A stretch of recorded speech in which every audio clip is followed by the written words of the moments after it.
L'autocontrôle est la capacité d'une personne à réguler et à contrôler ses émotions, ses pensées et son comportement. Ce nom est formé à partir du mot anglais self-control, contrôle de soi. Il peut être traduit littéralement par contrôle de moi-même ou je me contrôle moi-même. L'autocontrôle humain est lié à la conscience et à la volonté. Nous analysons plus en détail ce qu'est l'autocontrôle pour la psychologie, ce qu'il implique, ce qu'il signifie et quelles sont ses implications. Qu'est-ce que l'autorégulation? Définir le concept.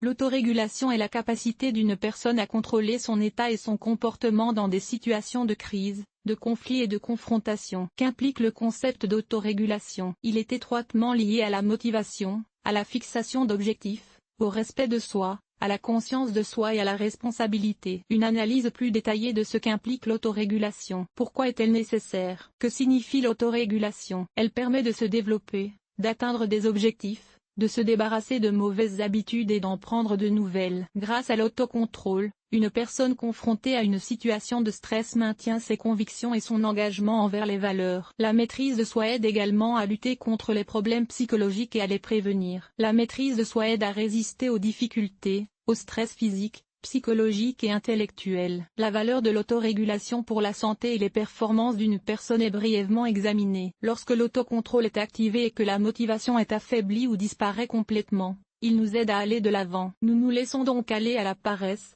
nous écrasons les tentations du monde extérieur et nous faisons ce que nous avons à faire, même si c'est difficile et inconfortable. En termes simples, la maîtrise de soi consiste à faire ce que je veux maintenant, ou faire ce que je veux mieux et plus utile à long terme. Elle nous aide à trouver des réponses à la question qu'est-ce que je veux maintenant? Intéressant. Dans le sport athlétique, la maîtrise de soi est importante pour le corps et le psychisme. Spécificité.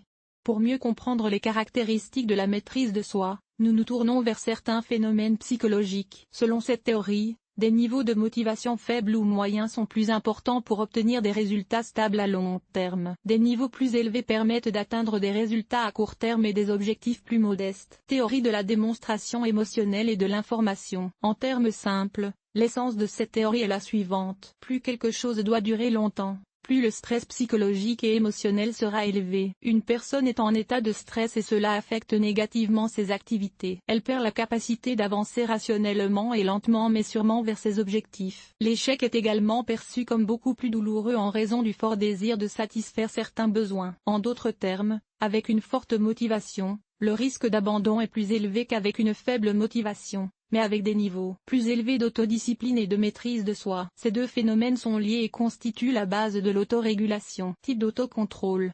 Selon les différentes classifications en psychologie, quelle forme et quel type d'autocontrôle sont analysés? Autocontrôle direct et indirect. Dans le premier cas, la personne ne fait appel qu'à ses sens. Dans le second cas, on fait appel à des moyens auxiliaires externes. Autocontrôle avant l'action, au cours de son exécution et après. En d'autres termes, la personne prédit d'abord, tel qu'il lui apparaît, ce qui changera si elle agit correctement, puis contrôle la mise en œuvre du plan et compare les attentes avec la réalité. Énoncer et corriger. Dans le premier cas, la personne révèle les problèmes urgents à l'aide de la maîtrise de soi. En outre, en psychologie, on distingue le contrôle de soi externe et le contrôle de soi interne. Le second est lié au monde intérieur de l'homme et le premier au monde extérieur. Cela signifie que la personne lutte contre ses impulsions personnelles ou les facteurs environnementaux négatifs. Méthode. Les meilleures techniques pour développer la maîtrise de soi sont analysées. L'autocontrainte. Le régime alimentaire est de plus en plus populaire à l'étranger. L'auteur est professeur de psychiatrie clinique à l'université de Cameron, en Californie. L'essence du régime est la suivante. Pendant un certain temps, heures, jours, semaines, croissance, les gens rejettent les indicateurs de bien-être. Qu'est-ce qui s'applique à eux? Tout ce qui procure une poussée rapide d'hormones de plaisir et de satisfaction immédiate. Sucreries, alcool, shopping, sexe, extrême, réseaux sociaux, jeux vidéo, etc. Il faut d'abord rejeter ce qui nous attire le plus.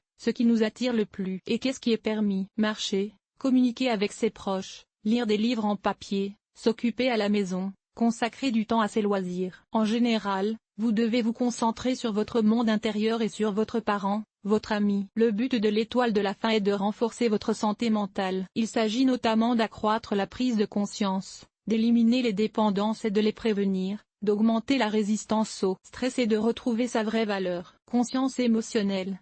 Apprenez à repérer les émotions que vous ressentez et les situations dans lesquelles vous vous trouvez. Lesquelles sont primaires et lesquelles sont secondaires. Émotions primaires, joie, peur, colère, tristesse, dégoût, surprise. Tout ce que nous ressentons d'autre est une combinaison différente d'émotions primaires. Suivi et contrôle des émotions. Commencez à tenir un journal dans lequel vous notez ce qui vous fait sortir de vos gonds. Décrivez en détail les situations problématiques, vos sentiments et vos pensées, vos émotions, vos états et vos désirs. Mettez immédiatement en évidence les groupes de facteurs de stress. Déterminez ensuite ce que vous pouvez exclure de votre vie et ce dont vous avez besoin pour continuer à interagir selon un plan différent. Développez de nouvelles stratégies productives. La tenue d'un journal est une forme d'autocontrôle personnel. Les compétences de l'automation. Allumez YouTube et utilisez des vidéos qui provoquent des émotions fortes. Accueillez-vous.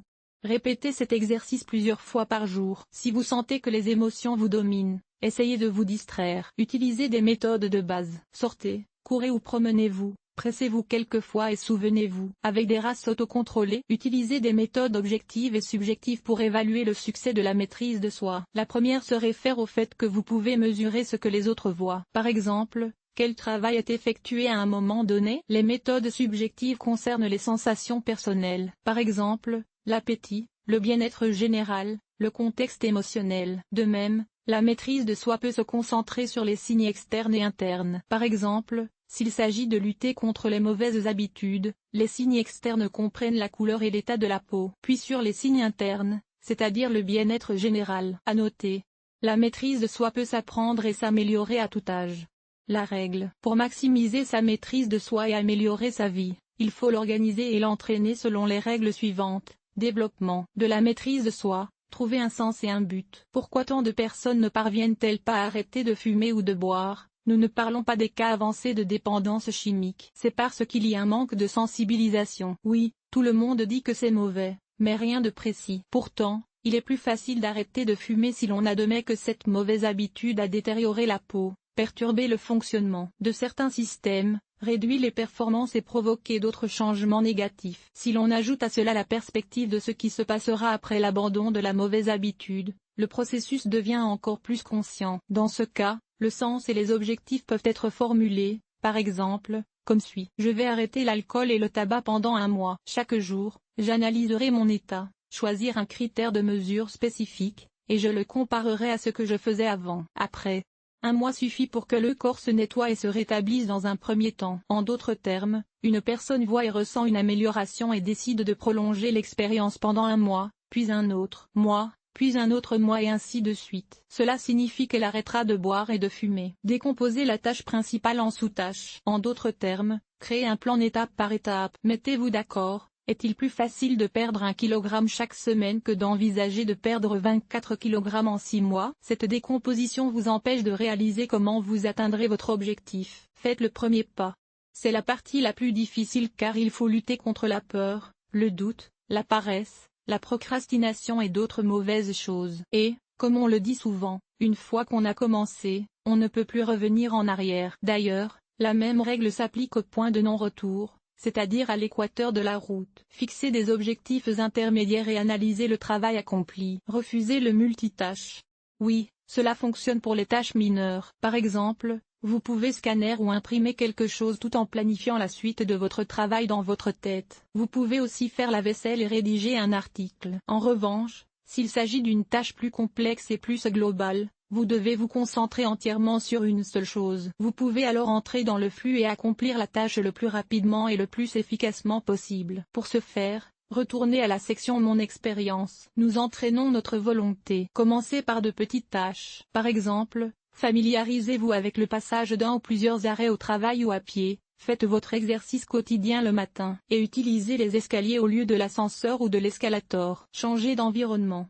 La maîtrise de soi nous aide à nous restreindre, à supporter et à nous forcer à faire quelque chose. En même temps, il est important de minimiser le niveau de stress et de négativité dans votre vie. Par exemple, s'il est souvent déséquilibré parce qu'il est un provocateur ambulant, il est logique d'exclure cette personne de votre vie. Il ne s'agit pas d'une débilitation, ni d'une fuite, mais d'une automédication saine. Normalisez le mode de travail et le repos. Les adultes devraient dormir au moins 8 heures. Les normes individuelles peuvent varier d'1 à 2 heures en plus ou en moins. Il est également important d'organiser des pauses au travail, d'allouer 1 heure pour le déjeuner et le repos de l'après-midi, et d'organiser des week-ends et des activités physiques et intellectuelles alternatives. La récupération doit être ininterrompue, et une récupération complète n'est possible que dans les rêves. Nous formons des habitudes. Plus vous vous forcez à faire quelque chose, plus ce schéma se fixe dans votre cerveau. Peu à peu, il devient automatique et se transforme en habitude. Par exemple, si vous vous entraînez le même jour à la même heure pendant plusieurs mois, votre corps commencera à demander une charge normale. Vous ne forcez plus et vous ne vous adaptez plus, vous vous contentez d'y aller et de le faire. Intéressant. Si vous ne savez pas par où commencer, effectuez la tâche la plus simple ou la plus difficile. Cela vous aidera à avancer avec confiance en vous adaptant à la tâche. Cause de l'importance. Nous analysons l'importance du développement de la maîtrise de soi du point de vue de la société en tant qu'organisme unique et du rôle de la maîtrise de soi dans la vie quotidienne de chaque personne. L'autocontrôle individuel réduit les taux de criminalité dans la société et crée un environnement psychologique sain. La maîtrise de soi aide les citoyens à respecter les normes et l'ordre dans les lieux publics, par exemple dans les transports, dans les équipes de travail. Un niveau élevé de maîtrise de soi de la part de chaque employé améliore la productivité et les performances globales. Dans la vie de tous les jours, la maîtrise de soi donne de la liberté. Oui, la maîtrise de soi semble être une interdiction et une restriction permanente. Mais en fait, la maîtrise de soi aide les gens à devenir maîtres de leur vie et à sortir de l'esclavage des mauvaises habitudes, des décisions irréfléchies, des explosions émotionnelles, etc. La maîtrise de soi augmente la confiance en soi, contribue au développement de l'estime de soi et harmonise l'état. Intéressant. Synonyme de maîtrise de soi, suppression, contrôle de soi. Fonction de l'autocontrôle. En psychologie, on a coutume de distinguer deux fonctions de l'autocontrôle. La fixation et l'analyse des actions, l'évaluation du comportement. La modification et l'adaptation du comportement et de l'activité. Sans modification, l'autorégulation est considérée comme incomplète. On dit que la reconnaissance du problème est la moitié de la solution, mais qu'il faut élaborer un plan d'action pour combattre le problème et le mettre en œuvre. Ce n'est qu'à ce moment-là que l'on peut parler d'autocontrôle formé et mis en œuvre. L'observation de soi et le contrôle de soi sont donc étroitement liés. Note. Les principes de l'autorégulation comprennent l'observation quotidienne et l'auto-observation, l'évaluation, le respect de la santé physique et psychologique, des performances et d'autres facteurs, et la modification du comportement pour améliorer la qualité de vie. Forces et faiblesses. Nous avons déjà évoqué les raisons de développer la maîtrise de soi, et peut-être avez-vous déjà pris conscience des avantages que cette compétence procure. Examinons ces documents. La prise de conscience augmente l'efficacité des décisions. La capacité à gérer patiemment les retards entre les objectifs et les résultats à long terme augmente les chances de réussite dans les affaires. L'élimination des mauvaises habitudes et des comportements impulsifs améliore votre qualité de vie. La maîtrise de soi présente-t-elle des inconvénients? Vous serez peut-être surpris d'apprendre que oui. Les personnes qui savent se contrôler fermement peuvent sembler voir les choses différemment. Lorsque vous commencez à développer votre maîtrise de soi, à vous débarrasser de vos mauvaises habitudes et de vos comportements négatifs, et à préférer les résultats lointains au plaisir instantané, la plupart des cercles de communication habituels sont bloqués. Au début, vous rencontrerez des malentendus et vous vous sentirez seul, mais bientôt vous rassemblerez autour de vous des personnes qui s'intéressent à la fois à leur développement et à celui de vos amis. Important. En poursuivant le développement de la volonté d'acier et de la maîtrise de soi, il est important de ne pas tomber dans un autre extrême. Pas de plaisir, pas d'erreur, pas de spontanéité. Il doit toujours y avoir un élément de surprise et de plaisir momentané dans notre vie. Il peut être nécessaire de laisser libre cours à nos émotions pour éviter de tomber dans la névrose. Comment mettre en œuvre l'autorégulation? Comment mettre en œuvre l'autocontrôle? En construisant un système et un plan de correction, reconnaissez que votre maîtrise de soi faiblit. Vous êtes sur le point de céder à la tentation ou de commencer à travailler. Ne pas s'auto-flageller, se déculpabiliser. Seuls les forts peuvent reconnaître leurs faiblesses. Nous sommes tous fatigués, nos ressources ne sont pas illimitées. Réfléchissez aux moyens de minimiser les risques. Par exemple, si vous craignez d'acheter quelque chose de nocif au magasin, commandez votre nourriture à la maison, en ne choisissant que les bons produits. Et avant de le faire, vous mangez, de sorte qu'il n'y a pas de tentation d'acheter beaucoup de déchets. Si vous avez du mal à faire vos courses, prenez le temps de réfléchir après avoir ajouté des articles à votre panier. Mieux encore, reportez l'achat à un autre jour. D'une manière générale, vous devez comprendre dans quelles conditions vous reprenez vos mauvaises habitudes, puis changer d'environnement. N'abandonnez pas votre conscience. Par exemple, si vous luttez contre les excès alimentaires, refusez de parler à table et de regarder la télévision. Ne vous laissez pas distraire par le processus d'alimentation, Vous ne mangez pas plus par accident. Éteignez les pensées négatives. Vous serez probablement surpris d'apprendre que le contraire est conseillé à chaque coin de rue. Oui, en général, dans la vie, il faut s'efforcer d'avoir des pensées positives, mais dans la lutte contre la tentation, il faut se tourner vers les pensées négatives. Qu'est-ce que cela signifie? Mettez l'accent sur les dangers des mauvaises habitudes. Soulignez les défauts de quelque chose ou de quelqu'un et visualisez les conséquences d'un comportement destructeur. Trouvez le vrai problème et combattez-le. Par exemple, certaines personnes boivent par ennui ou tentent de dissimuler leur complexe. Chaque mauvaise habitude a des avantages cachés. Vous devez les déterminer et apprendre à obtenir les mêmes résultats d'une manière différente et plus saine. Notez vos réussites sur le papier. Félicitez-les et soutenez-les. Il est particulièrement important de le faire lors d'une rupture. Revenez en arrière. Oui, j'ai encore poussé des cris et je n'ai pas réussi à résoudre le conflit dans le calme. Mais cette fois, je n'ai pas lancé d'objet comme avant. La prochaine fois, je parviendrai certainement à réprimer et à crier. Apprenez à apprécier le fait que vous avez le contrôle de vous-même et de votre vie. Préparez-vous à vous détendre. Au début du voyage, cela arrive à tout le monde. Décidez immédiatement de ce que vous ferez en cas de chaos et réfléchissez au système de punition. Changez votre attention. Si vous vous forcez à ne pas penser à quelque chose, vous y penserez. Vous devez faire autre chose. En général, il est utile de se débarrasser des mauvaises habitudes et de remplacer une habitude par une autre. Qu'est-ce qui permet d'observer la maîtrise de soi? Il est conseillé de tenir un journal pour suivre les changements. Modifiez vos pensées et vos expériences. Il vous aide tout d'abord à prendre conscience de tous les problèmes, puis à maintenir la motivation de vos objectifs. Consultez ce journal dans les moments difficiles. Dans de nombreux cas, consultez également la hiérarchie des motivations. Rappelez-vous les objectifs principaux qui peuvent vous coûter des désirs momentanés. Mon expérience. À titre d'exemple, je vais vous parler de mon expérience dans la lutte contre la personne la plus sexy du moment. Je crois que beaucoup de copywriters y sont confrontés. C'est parfois une source de distraction, surtout lorsqu'on travaille à domicile, sans horaire ni plan précis. On lit des lettres d'amis sur les réseaux sociaux, on caresse le chat, on essuie la poussière. On trouve des informations sur Internet, etc. Et tout cela est important et urgent, pas vraiment. En général, les cas sont résolus lentement et moins efficacement en raison de la séparation fréquente du travail. C'est devenu un piège similaire pour moi jusqu'à ce que je me rende compte que je devais planifier ma journée. À tout le moins, je devais préciser combien de temps je travaillais sans pause. Cependant, cela n'était pas suffisant pour atteindre une efficacité maximale. Avec le temps, j'ai appris à entrer dans un état de flux. Dans un autre paragraphe de l'article, j'aimerais y revenir. Ma première expérience avec le ruisseau a été accidentelle. À l'époque, je ne savais même pas comment cela s'appelait. Je pensais qu'il s'agissait d'une sorte de super-pouvoir. Qui d'entre nous ne veut pas se sentir spécial et unique? Puis j'ai réalisé qu'il s'agissait d'un de ces phénomènes psychologiques dans lesquels tout le monde peut se retrouver. Voici mon secret pour entrer dans l'état de flux. Couper le son du téléphone, éteindre tous les chats et autres services en cours. Sur l'ordinateur, éteindre l'interphone et supprimer tout autre facteur de distraction. Si quelqu'un est à la maison, à part moi, ne le distrayez pas. Réglez également une température confortable dans la pièce. Ouvrez la fenêtre, allumez le climatiseur ou le chauffage, selon la période de l'année, et choisissez des vêtements confortables et adaptés à la température, etc. J'évalue mon état.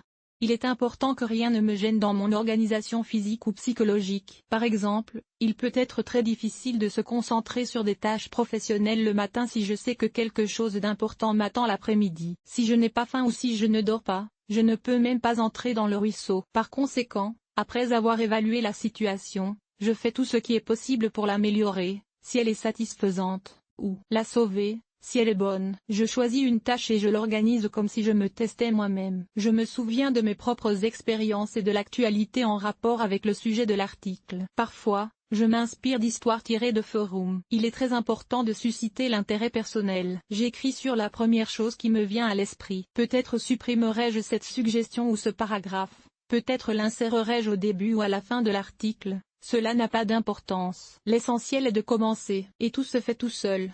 Comment se sent-on dans l'état du flux? Il s'éteint puis se rallume. Au cours du processus, votre sens du temps et de l'espace disparaît. On a l'impression de se transformer en voiture. Mais il s'agit d'une machine rationnelle et créative. Une foule de pensées se bouscule dans votre tête. Non seulement vous n'avez pas le temps de poser des scellés, mais vous n'avez pas non plus le temps de les formuler. Quelque chose surgit, puis surgit à nouveau, l'un remplaçant l'autre. Vous dites quelque chose à voix haute, qui se reflète dans l'expression de votre visage. En même temps que vos pensées, l'image dans votre tête change. Vous semblez vivre ici et maintenant, vous êtes tout ce que vous écrivez. Que se passe-t-il après avoir écrit un article et l'avoir mis en ligne? D'une part, vous vous sentez satisfait et inspiré. D'autre part, vous vous sentez comme un citron pressé. Le fonctionnement dans un état de flux demande beaucoup plus d'énergie que le fonctionnement dans un état normal. Cependant, vous pouvez et devez lutter contre la fatigue. Reposez-vous un peu, étirez-vous, utilisez un coussin de massage, couvrez vos yeux avec un masque et buvez une tasse de café avant de reprendre votre article. Il ne reste plus qu'à réviser le contenu écrit,